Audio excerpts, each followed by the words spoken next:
بسم اللہ الرحمن الرحیم نحمدہ ونصلی علی رسول الکریم اما بعد فاعوذ باللہ من الشیطان الرجیم بسم اللہ الرحمن الرحیم۔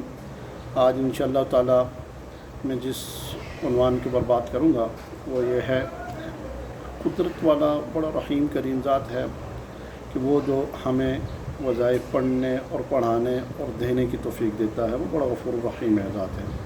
تو ہمیں اس سے رابطہ کیسے کرنا چاہیے، کیسا ہونا چاہیے؟ پہلی بات تو اپنے ذہن کے اندر بٹھا لیں کہ ہماری جو سستی ہے نمازوں کے اندر، اس کو دور کرنا چاہیے۔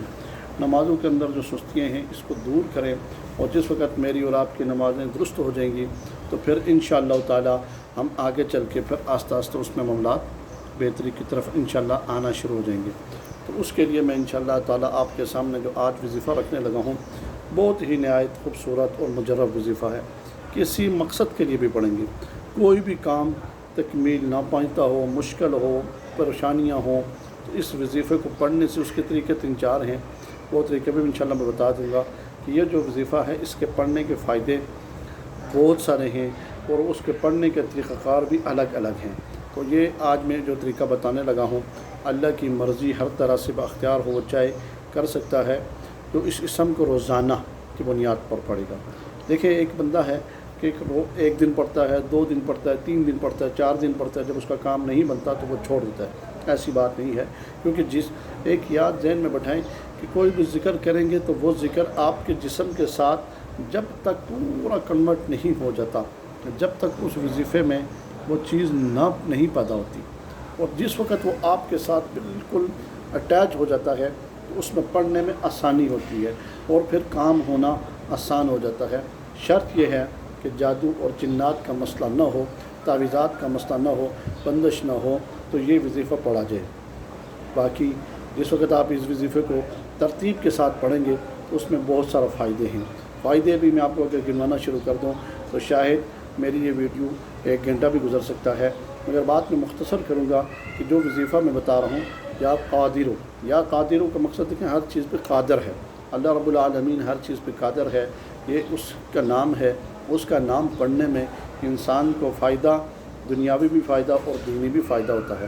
اور نمازوں کے اندر جو غفلت کرتے ہیں میرے بہن یا بھائی، وہ اپنی غفلت کو چھوڑ کر، غفلتوں سے اٹھ کر، اپنے اوپر سے غفلت کی چادر کو اٹھا کر پھر اللہ کی طرف رجحان رکھیں، اللہ کی طرف اپنا تعلق رکھیں۔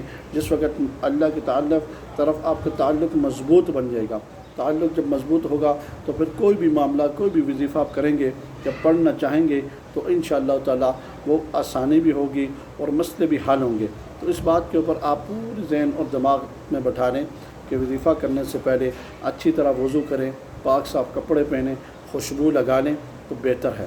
خوشبو لگانے سے وظائف میں طاقت آتی ہے، اللہ کا رجحان بڑھتا ہے۔ جس وقت انسان اہتمام کے ساتھ کوئی بھی ذکر کرتا ہے تو اس میں فائدہ جلدی ہونا شروع ہو جاتا ہے اور زیادہ ہوتا ہے۔ اور اس میں پڑھنے کا طریقہ جو ہے 500 مرتبہ اول آخر 11 مرتبہ درود شریف پڑھیں گے۔ درود شریف پڑھنے کے بعد یا قادر عشاء کی نماز کے بعد پڑھیں تو وہ بہتر ہے۔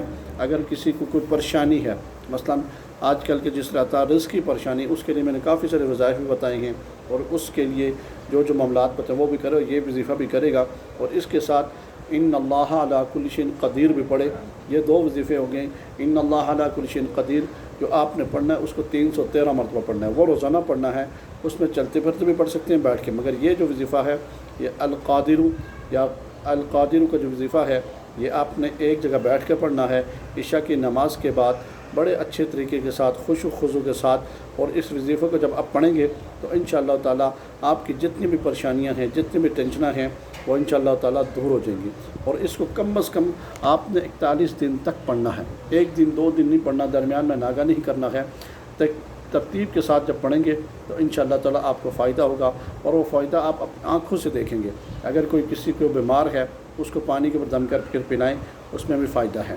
اور دوسری بات یہ ہے کہ وظیفہ کرنے والا جائز مقصد کے لیے کیا جائے، ہر مقصد کے لیے پڑھ سکتے ہیں۔ کوئی بھی کسی طرح کام، کوئی مسئلہ ہو، پریشانی ہو، تو وہ اس وظیفے کو پڑھ سکتا ہے، میری اجازت ہے۔